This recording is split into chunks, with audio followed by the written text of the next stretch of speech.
Okay, so we have a nice big piece of paper here, and we're going to add some organic shapes to it.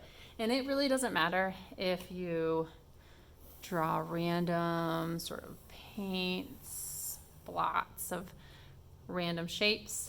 If you want to trace some circles, I'm going to go right off my page though, and that's something that I want you to do too.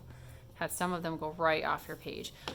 We're going to be talking a lot about composition this year, and composition is the way we put things on the page. That's what it means. And how are we going to make sure that people who look at our art look at the whole thing? So here's a circle, another circle.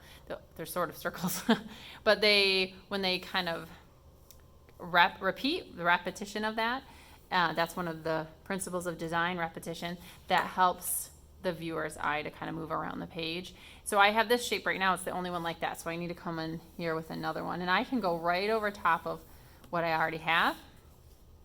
And here's another one, and what I'm thinking about is just that. Do I have repetition in shape, and am I going off the page, and am I sort of filling it? Okay, we don't want really big spots. What we also don't want is really small spots. So like this shape right here I've created is about as small as I maybe want to go. So I'll start with organic shapes. Maybe they're something like mine, maybe not, but something with nice round curves. Once you have that, we're going to come in with geometric lines. So I'm going to turn that over. Somebody wrote on it. I'm just going to cut this off here. So what I've essentially done, and I don't know if hopefully you can see most of that in the video, is create a new shape here. So this shape doesn't feel so big anymore. And now I have this shape here too. This one is still real big. I need to cut this again. So I'm gonna go this way. And I can go right over top of this. I can create a little triangle right here. So I'm putting some lines that go across my page and cut some shapes. Oops, I've cut this one into an even smaller shape. Oh well, that's all right.